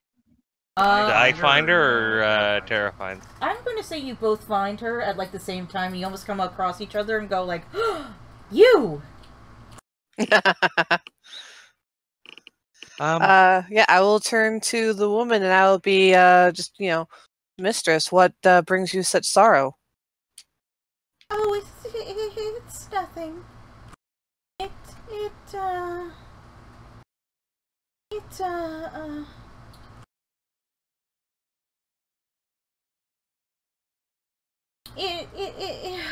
it's just been rough. There's no, I love baking, and there hasn't been any food around, and I miss making sweets and bread and, pentillas and all sorts of other sweets for the village. Is it about sweets or about food? Well, No, I mean I'm trying to figure that out in my head. Is she like acting like she's hungry, or she just is upset she can't cook sweets anymore? a bit of both. She's really upset that she can't cook. That she can't. She took a lot of pride in her work of being a baker, and now that that's gone, a bit of her identity is gone. And then it's also been rough and tumble. You see the guy she's with. I will silently, and under Kevin will pull out a little handkerchief and put it over top, and just peek up the corner, and it'll be a stack of. Because I thought we had already talked to these people, so I'm taking back the ones I just used. Oh, because I thought we already talked to this guy, so I'd already taken away the 2 rations I was going to give to the baker to not eat. But he's a cunt, so. So I'm going to go from 44 rations to 34 rations, and it's going to be like wrapped up in a handkerchief, and I'm just going to just smile and just give a I don't know, is it a performance check? Just take it. It's for you and the children. He doesn't need to know. With that, you'll see a tear run down her cheek a bit, and I'm gonna guess it's not just hardtack you're giving her. You're giving her like some eggs and lime water, which are fresh and. Sure, I was gonna use. I just bought rations. I wasn't gonna go into the actual. You give supply. her some of the more appealing members of your collection. I'm just okay, So we'll say that that's I'm gonna give up, and I will eat rations, and the stuff that I was going to eat will go to them, and we'll just call it the 10 rations. Oh, thank you so much. I haven't had such kindness in a long time. And she will almost like hug them and bring them close to her, and then immediately start looking around like, oh, I gotta hide these, and quickly hide them in a in a bin. Oh, good. I'm gonna give an imploring look at the mother and be like, I have to get back to Mr. Renko, and rush off. I'll just kind of turn to the mother and, just spend just a few more minutes just making sure that, okay, he may be an ass, but like I say, like beating on her or anything. You don't think that there's any physical violence currently, but she looks really depressed. I'll just try and give her some inspiring words. This will be over soon. We're getting you some flour. You'll be back to baking in no time. Accidents happen. What do you need that me to too. do? People fall off of horses. Well, she's not. Hecate wouldn't go that far, but she would try and lift the woman's spirits and just basically be like, you're better than this. Don't doubt yourself. Kind of like the same speech she gave the matron. She will almost begin to cry and say, thank you. Today has been a bright spot in a very dark time for me. Thank you for bringing flour. I can at least bake again. Although it'll just mostly be bread and something healthy and hearty, I would like to bake some sweet cakes for the children. Yeah, we'll see. Things are better today than they were yesterday. They can only go up from here. Do any of you have any sugar or honey or fruit. I'd be glad of it. We do not believe that our group has anything like that, but we will keep our eye out for you. Oh, thank you. Thank you so much. And then she'll take her leave and make her way back to the rest of the party. If you relay that she wants sugar or I have lead in this kit, but that's sweet, but it won't be good for very long. I'll wait until we're out before Did you say lead? I'll wait until we're Did you away say before I lead? talk to the rest of the people about that. But yes, that's what they said, lead. And that is lead. PSA time, children. That is lead, like in the heavy metal, and you should, and not the music genre. You should not eat lead. It's poison. Very much. I don't know. I start every day with a hearty breakfast of lead. You mean wall candy? No. No wall candy. The reason why kids eat wall candy is because lead has a sweet flavor to it. Why it's so insidious. And with that, you do see the phlegm open up the mill again. And you can almost begin to smell warm bread baking in the ovens. That's gonna attract people, guys. Then maybe it's time we take our leave. There's a guard here, right? We bring a guard with us to the bakery as well. No, you didn't think of that. You made sure to bring one to the church because the church is storing the food for the time being and also allows, like, orphan children to stay there at night. So they're not in the camps by themselves without some sort of adult guardian with them. We should go get one. I suggest we stay. It might be a good way for us to introduce ourselves to the rest of the town. Mm-hmm. And with that, you do see people pop up. Like some regular folks pop up out of the town and go, the mill? The mill is working again? Is working again? Yes, ma'am. And Kevin will rush out to the people coming up and just be like, yes, it's just starting up. If you could just be patient for a little while, everything, there's going to be food for everyone tonight. Make sure nobody pays for the food. It's all free. Let them know it's from King Bion. It's also going to be rationed. You don't get to take as much as you want. Everyone gets an equal share. Everyone gets fed. Maybe the kids get a little more. Why should those refugees have all this food? We're free people of Tomar's Crossing, and we've been sharing our food with those refugees for the past few weeks. I think we should get a double portion. Rabble, rabble, rabble, rabble, rabble. Oh, can Kevin give a stern, motherly look? Madam, I cannot believe that you would be so selfish as we bring this in to help everyone. And I slave over an open stove and you... Oh, no. Heke will kind of try and calm Kevin down and turn to the refugees and just give them a rousing religious speech. In these times of trouble, we must all band together and help our fellow men and women under the divines. The Mother and Father created us all. We are all deserving of protection and succor in these trying times. The fact that you've taken care of these refugees, you are to be commended for that fact.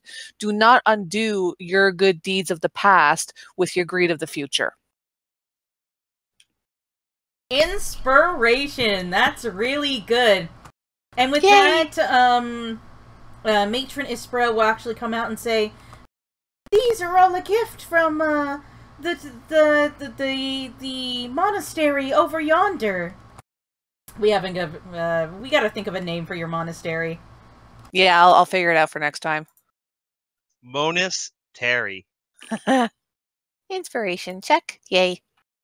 I mean, you could just go with the House of the Rising Sun. They are moon You know what? worshippers. I'll think about it. I'll figure it out for next time. But you can also sing the song because it's what's the word where it's not a cover. House of the Rising Sun, you can sing. It's a Public domain. public domain. That's the word. Yeah, song. How is the song? Is the song public domain? Yes, it's just we all know the really good Monkeys cover. Oh. You're thinking Zeppelin. Anyway, moving on. I'll figure it out for next time. House of Rising Sun.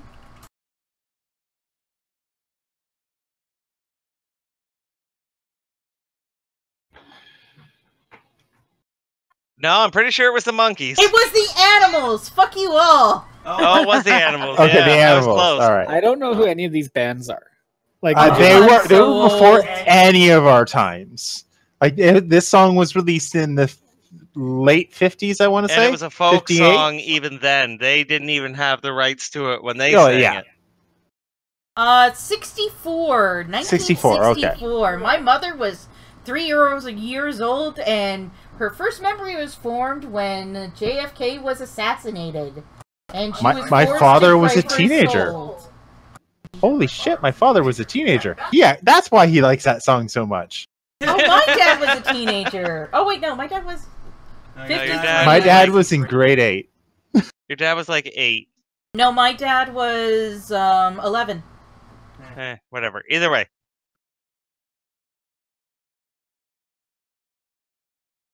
Anyway, and for now, you've calmed the crowd. There's still some grumblings from the townsfolk that were here previously about good-for-nothing refugees. They take all our food. Why can't the government reward us? Who's this king beyond anyway? And Arcady and Kevin.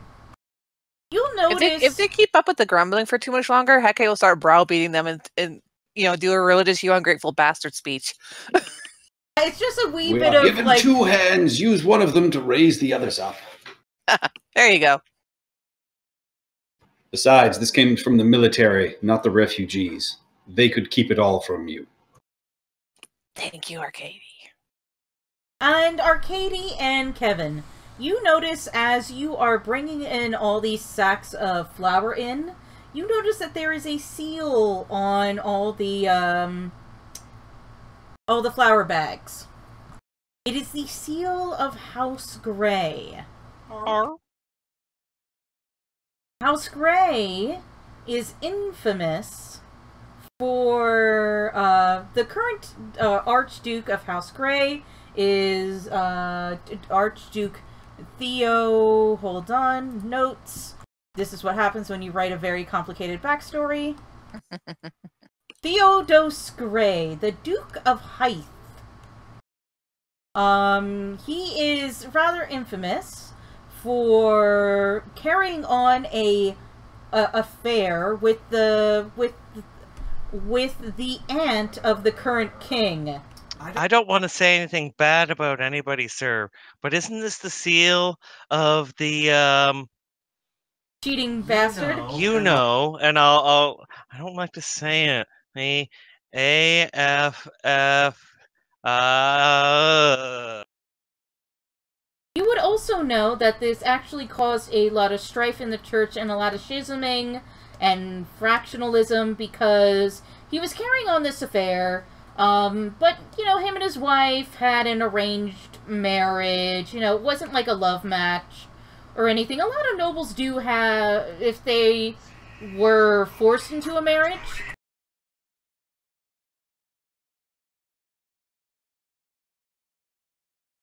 If they were forced into a marriage, they may give the heir and the spare, but then they quietly, fool around on this side. This affair was almost pretty much out in the open and wasn't kept quite a lid on as the others. And also, it was the princess of the kingdom, on top of it all, who was supposed to marry the heir to the Transoxian Empire, and she also got knocked up out of marriage. Had a kid outside of marriage.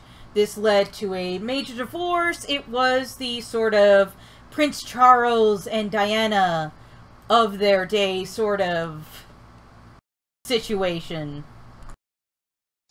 Wow, scandalous. And then the old king, the father of the current king, like, stepped up and basically sort of bullied the church into granting a amicable divorce when there really shouldn't have been one, or some sects say there shouldn't have been one. This is where, Hecate, why I asked you some of those questions on the Discord and private chat about your feelings about such things. Basically, it's pretty well public known that the king got involved and sort of bullied the patriarch and matriarch of the capital into granting a divorce. But then other sort of bishops in sort of like a Christian religion of the other areas are like, no, it should have fallen under my jurisdiction. I should have been the one to make the decision to whether or not it was a divorce and the terms of the divorce. How dare, the king get involved. And it was this whole gigantic bureaucracy kerfluffle. Yeah, no. The church should be a guiding force in the moral morass of the bureaucracy. They really shouldn't be making decisions like that. Oh, yeah. So that is what you know of the House of Grey. You know that now Princess Isabella is married to Theodos, and they've had a happy marriage for almost 20 years now, but it was the scandal. So it was King Ramon who had that done. It wasn't King Ramon, it was their father. Because Abella is their aunt. Abella and Beyond's aunt. Ah, okay. There's a large gap between the previous king and his younger sister. It was like something like 10 plus years, or like 13 years age gap.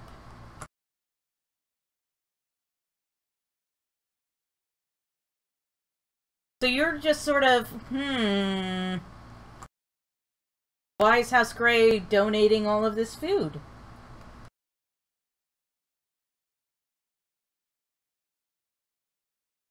Just get your hackles up.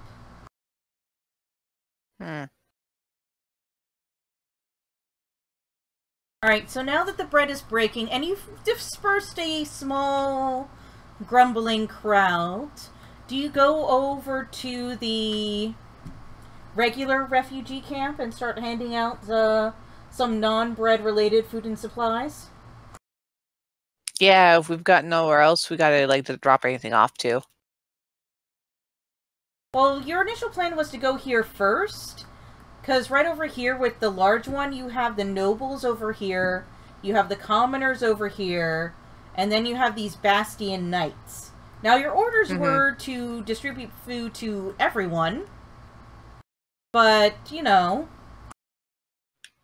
political implications. Yeah. Yeah, I think the refugees next. What do you guys think? Oh, yeah.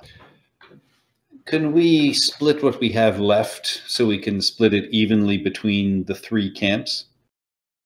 I'm going to say yes. But didn't we already give the military camp its share, so there's only the two camps? Well, the military had their own share. No, we have the two camps of refugees and the Order of the Last Bastion Knights. Yeah, the military had its own share, and it was choicer rations compared to what was set aside for the commoner. I thought 18 was the military. 18 is the military. 17 is from Helmet and another smaller town. The one down here in this corner, the biggest refugee camp, is from Safe Harbor. That was the major riverport town. And it's been divided into Commoners over here, right next to 4. The ones right next to the number 19 are the nobles. And then this wooden structure here is the Order of the Last Bastion Knights.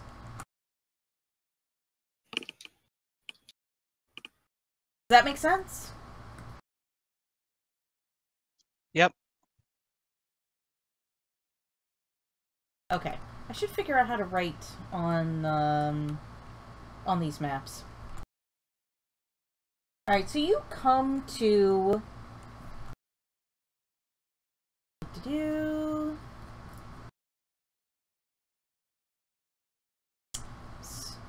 Sorry.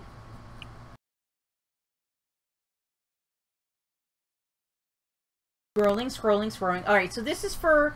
These are the towns of Hemlet and Sweetwater. Hemlet you've already come across. It's a little further north in the town. It was right here. It was this little home structure further, I guess, down than Tomar's Crossing. And that was the one you came across that was completely destroyed because it was built right on top of the glacier. So completely, like, sunk into the mud. Okay. Now, you were told... Oh, here we go. Clouds of mosquitoes, harsh winds, caked mud, and body odor define this camp, crowded with shabby tents, tarps, and bedrolls. 50-odd skinny humans, dwarves, elves, halflings, and gnomes wallow in the mud. Some people are trying to sleep, some are eating small portions of food, some are tending to the sick, and many are just staring vacantly across the mudscape of the Luna Valley with sunken, lost eyes. People immediately look at you as soon as you enter the sort of camp location and start begging you for food or money. Please, please, please, we're so hungry. Oh, we've got lots of food. Kevin. Line up orderly. Your little wagon or sled is almost rushed with people begging for food. Please, please, I haven't eaten all day. I've only had weevils. Hecate will let out a piercing, 2 fingers in the mouth, piercing whistle to get everyone's attention. And she'll stand on top of the wagon and she will cry out, "Good people, we have brought you aid. You will all get a share, but you all," and she will, take Kevin's lead. "You will all need to line up here. Everyone get in line." And she'll basically say, if you cause any trouble, you won't get anything. And we have the people from Fort Ironwind or Yes. Icewind to help us as well. Just trying to get them to, relax, calm down. You'll get your food. Just be patient. Line up. Everyone will get a share. If you want to be a dick, you're not getting nothing. And with that, out of a flimsy tent that is stitched with fabrics and animal skins, attached to a hastily constructed wood flame. It's full of holes, doesn't stop the wind, and has a muddy floor. A greasy fire pit in the center fails to do much other than smoke. You hear a hearty laughter ring out from the tent, overcoming the buzz of insects and the cries of desperate people. An elderly male dwarven farmer comes out in dirty, rugged garb. Even from a fair distance, his horse stench is palatable. Next to this dwarf is a venerable human male in pauper's garb, with a wispy white beard, and there is a tattoo of a dragon on his left arm. The dwarf smiles at this and says, "Ah! These people have come to visit the lords of the refugees, have ye?" And slaps his knee and laughs. Yes, sir. And I like this one. Gather, be calmly now, be calmly. We're the lords of the refugees, don't you know? And they both quickly make work of trying to calm the refugees. I presume the children shall get their very first pickings? And with Hackett has no problem with that. And with that, Kevin, you were given very special instructions to hand out very special treats for the children. What was the name of it? Well, there's Taranka, which is a traditional Russian or Slavic dried fish jerky with bones in it that you have to peel to eat. There is also Russian blood candy, hematogen, which is it's basically candy made out of blood, but it's to prevent anemia. Okay. And there is also pastilla, which is a sort of traditional Slavic, Eastern European, almost like a marzipan. It's made out of apples and egg whites and sugar or honey that is very, very slowly, that is pureed and mixed together and slowly dried. You can also make it like a frosting. It's kind of, some people say it's like a marshmallow almost, but that's more zephyr. I did a lot of research. Okay, so as everybody's looking at the Lords of the Refugees, and then they look back at Kevin. Kevin is now dressed in a beautiful blue suit with a you know that barbershop quartet type hat, a kind of little square round hat thing they have. It's a boater. Boater. There we go. There's a word for that. Carnival Barker hat. And a big fake mustache as he pulls out the treats from his cart, and he begins to dance and sing and throw them out to kids. And I don't have a song prepared. I was going to try and write one, but nothing rhymed well with Russian snacks. Taranka! You're Taranka Tim! Yeah, now rhyme anything else. I'm Taranka Tim, look at me, yeah. Anyway, so jumping really slim. from... Yeah, there's not much. I tried for a while. He will jump throwing out candies from... well, I guess there wouldn't be lampposts in a city in this kind of town, would there? No! But generally, there is a huge eruption of squalling as a giant passel of children chase Kevin off into the distance. Oh, here it is. Here's the actual song. You can make it Taranka Tim, bursting from the sea. Will he bring his bucket of fish for Mom and Pop and me? Yeah, I guess. I wasn't going to force it that much, but yeah. Yes, We so didn't bring any buckets of fish. No, I brought fish candy. Fish That's jerky. what I'm throwing to all the children is fish candy. And blood candy. I will think to Uthor. Look for an older elf. Perhaps they will recognize the symbol on the signet ring and belt buckle we found. All right, I will. I don't have anything with keen eyesight be shape yet, but I will keep my eyes out for older elves. And I will nod to Arcady. There are no older elves in this camp. Not like the old that you guys think. It all tends... You notice very much that it tends to be either a mix of children and like 20-something people, maybe 30s or 40s. There's no one exceptionally old except for the leader here. But like with elves, don't they look like they're in their 20s or 30s until they're 500? Yeah, but that's just, you know... Elves and Asian women. I'm looking for, are there any elves at all? There are some elves. They look on the younger side, but, You don't know if that's 150 years or if that's like 300 or 500 years. What are you trying to do? We found these out in the wastes, and I'll show him all of the stuff we found in that sort of...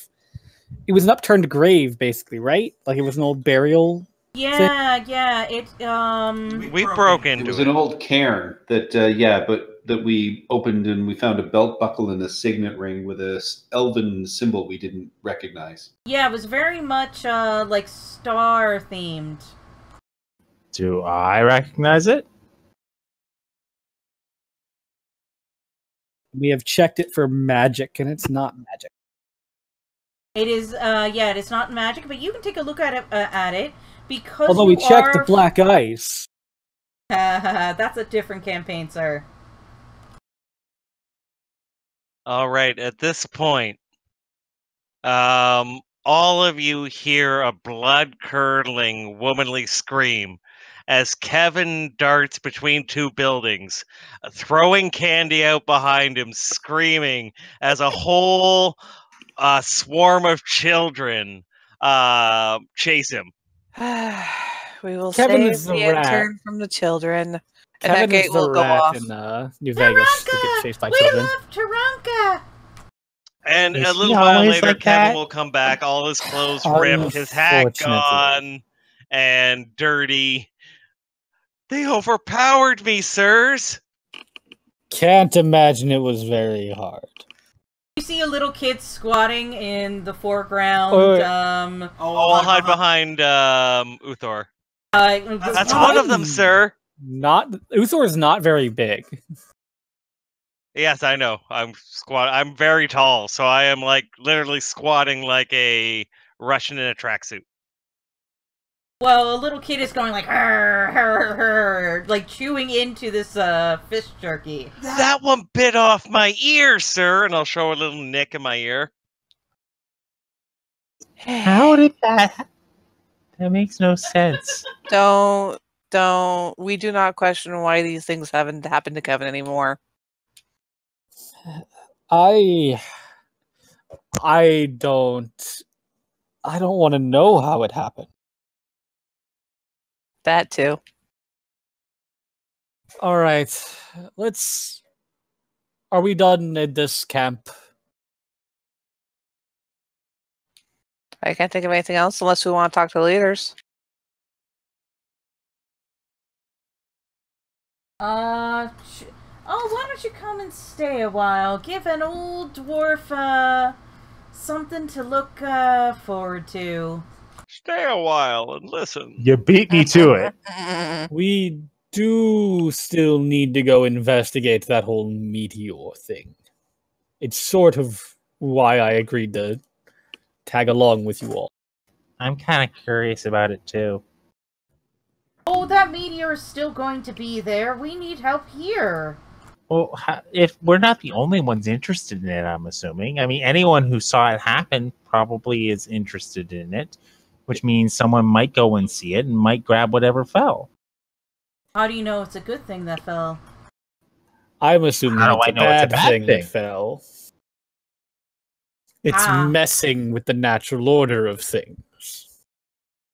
Darn tootin'. And I'd rather not let it continue to do so.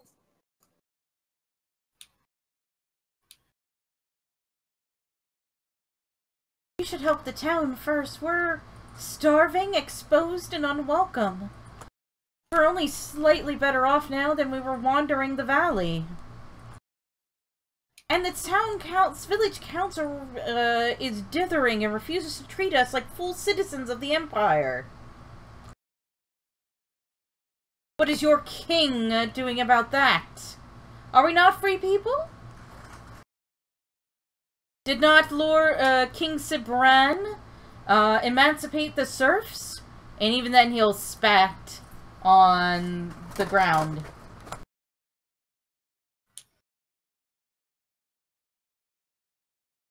I don't even know. I care little for such things. Same with everyone else in the capital. Excusing yourself, sir. And I'm sorry about the children, sir. They really should treat a Taranka Tim better. Their fingers were everywhere. Oh, they're just hungry. You haven't married and had a child, have you? Oh God, they were everywhere. Reaching, grasping, tiny hands. God, I hope not.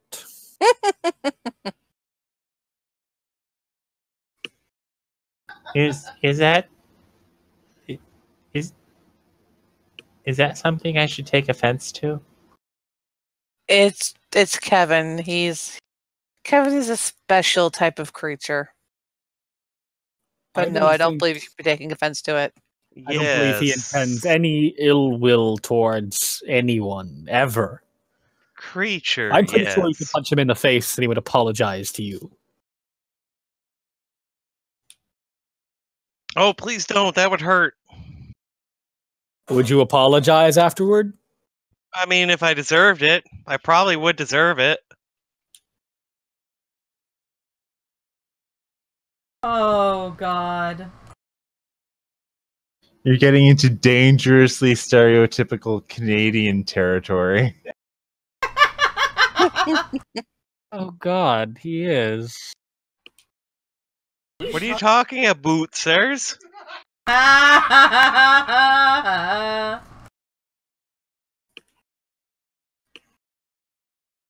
the older human gentleman will nod his head and introduce himself. He says, "I'm Janas Clocker. I am the leader of the Sweetwater refugees, where Niven here is the leader of the Hamlet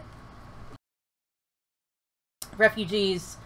I used to be the head of Sweetwater's militia, but now that I'm up in my years, I can't quite fight like I used to. Old injuries and the like.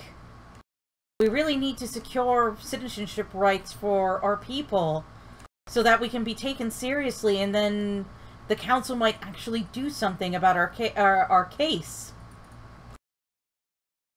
Can you do anything about it?" And he'll look to Arcady. "What does the law say about this?"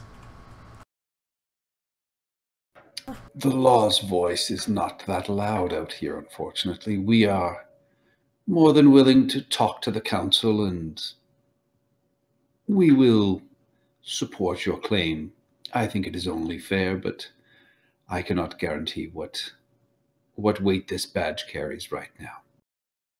And he'll nod his head and say, yes, I understand. We are used to taking care of our own out here, and the capital is so far gone, even with the trains connecting everyone these days.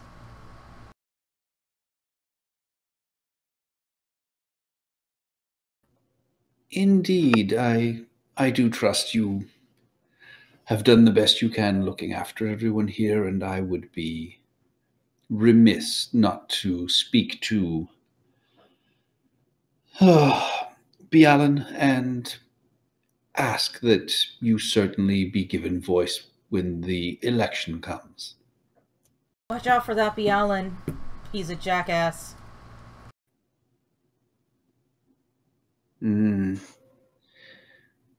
Power can certainly do that to some people. Would you stand for election, given the chance?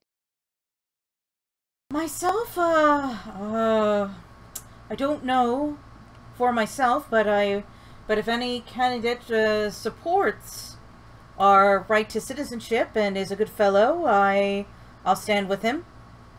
Or her. Or them.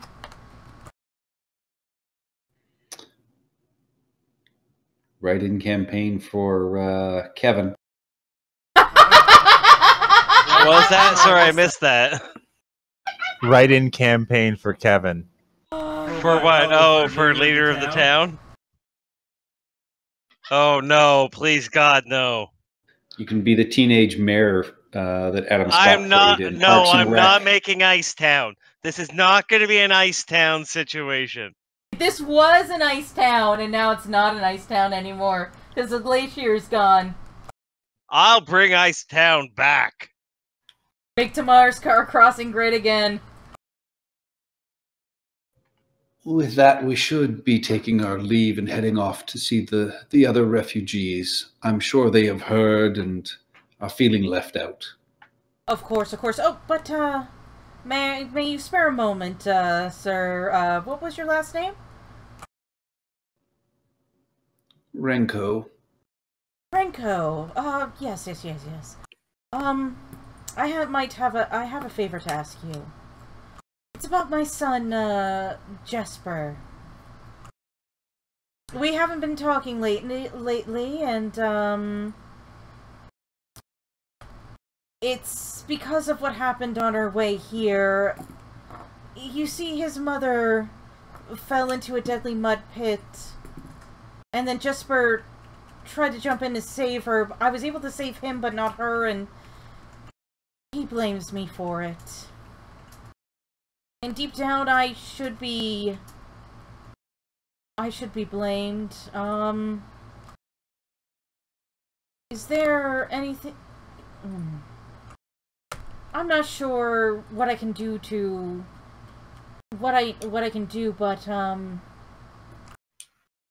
if you could talk to him and maybe convince him to talk to me again, I'm sure that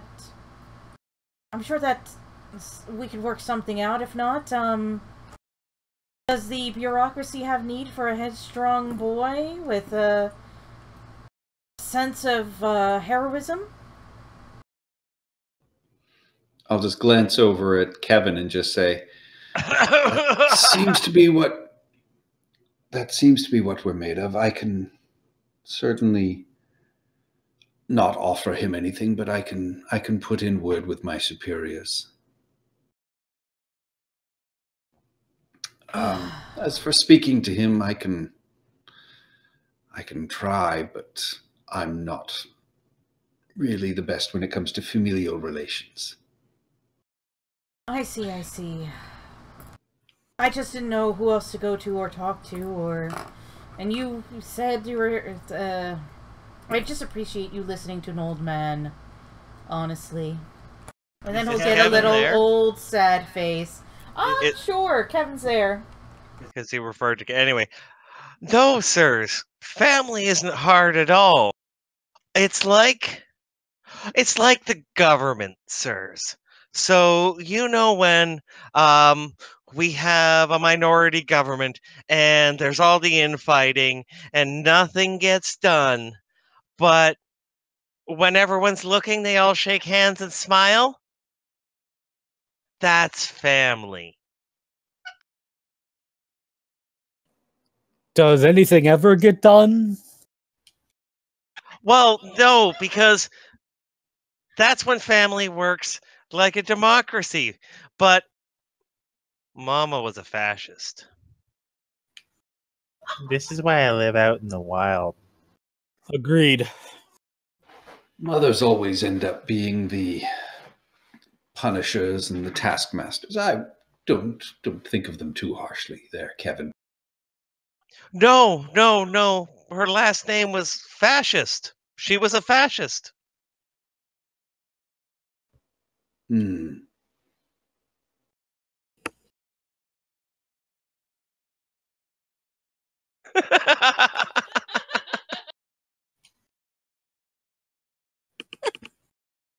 Oh, that was funnier than I thought.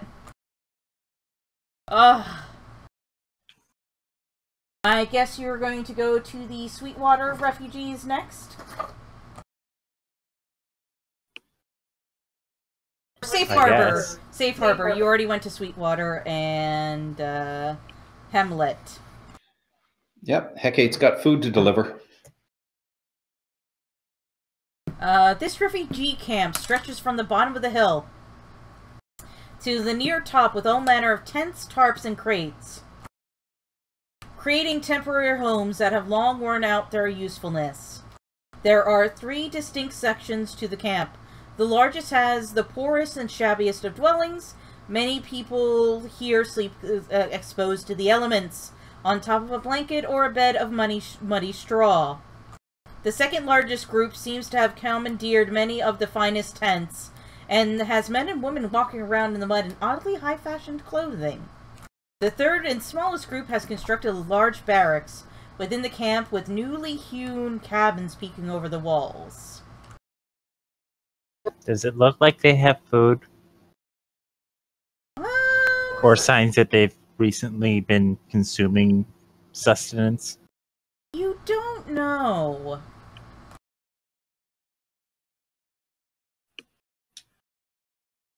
Well, do they look fed? I feel like an angry rich person would just be like kicking a poor person until it produced food.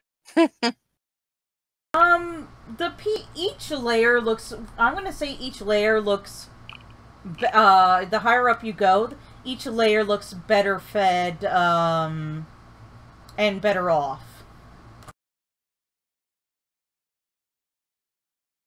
I don't know, sir. Should we just turn around? They look pretty well fed. I mean, not the. And I'm pointing at the two upper levels, not the lower level we're in now. So I presume you're doing your Taranka Tim to all the smaller children? I'm gonna pull out the backup hat, and I'm gonna put on a brave face. And I'm gonna march out with like my shoulders squared, and this is the most determined you've ever seen Kevin as he marches off into a crowd of children that slowly forms around him until you can't see him anymore in the swarm. As you go off, Hecate will sigh and follow to try and protect Kevin from the children. As you go off, Tafina is going to give you a slap on the lower thigh, because that's, just sort of about, head height on you, I think. What? Well, Tafina's like a gnome. I'm a gnome, right, so okay. I'm like, at best, I come up to your hips. Right, okay, I get you. I don't know how tall you are. And Kevin He's very tall. Very tall, yeah. And Kevin disappears into a swarm of children, only to be found later. Where was he keeping the second hat? Don't I didn't ask. see it on him. Hecate will shout over her shoulder, "Don't ask!" And with that, you are disappeared into a swarm of children, but then all the children get their lovely ration of Taranka, blood candy, and pastilla, which is a proper candy. And Arcady, you also notice that within these wrappers of the pastilla, the proper candy, there is a little note in each and every single one that says, Lady Jaina Gray has heard about has given this gift to you, and prays for your, prays for your souls in this trying time, or something like that. And Jaina Gray is the daughter of Abella and Theodos Gray. She's the one that was technically born out of wedlock, but then her parents married afterwards, so does it count? Does it not count? And there's like a cute, like, big sisterly picture of her almost like praying and looking concerned over this flock of little children in every single candy. Did we bring these from the capital, or did we pick these up in the frontier town? They were requisitioned for you and waiting for you in Benevera. All right. They were Behold propaganda candy. They were requisitioned for you, though, however, from Stanislaw.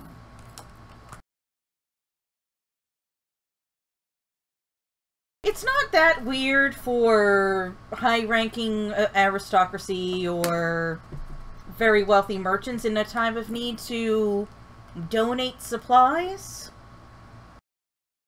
for, relief efforts and the like. But personalized wrappers is interesting that they moved so quickly. Indeed, indeed. And especially for something like candy for all the children. And then hemotogen, that is a real word, which is a special candy used to prevent anemia in children. And everyone in High Coast just loves Taranka, so... I will slip that into my pouch and send it off with just a question mark saying, how did this get prepared so quickly? You send it out in your pouch, and not too long afterward, a message from Stanislaw appears and says, the Greys have really embraced technology. And new agricultural science. They have a consultant from the Green Valley, and they've had them for years to improve their agricultural yields. Isn't it amazing how fast they mobilized? And there's almost like a smiley face at the end of that sentence.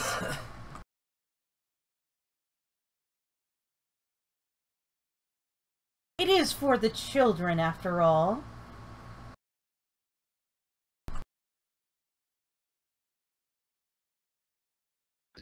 I would like to just surreptitiously keep one of each kind of sweeter candy behind if I could. You can. You can very, very easily. Good Lord, pack those good, because if Kevin has to, like, organize your files, he's totally going to eat those and then read the note that says, this is evidence.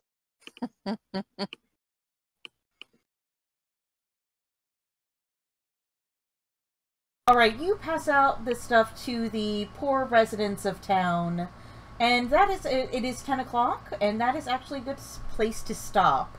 We will go towards the nobles and the Order of the Bastion Knights next week. And we're still playing Legacy of the Crystal Shard tomorrow? Yes. Alright, with that, I will stop the chat, or I will stop the stream. ZLT, as always, thank you for chatting, our super fan. Roll for Fun is one of our sister discords, so check them out. And yes, that's all. And then I would also like to thank Angel of Light, another TV viewer, Commander Root, Psychomotion, Host Me Raffle, Lurks, Neat Dev, S1 Faka, and Windsock for watching us this evening. Catch us tomorrow for Legacy of the Crystal Shard. Bye-bye!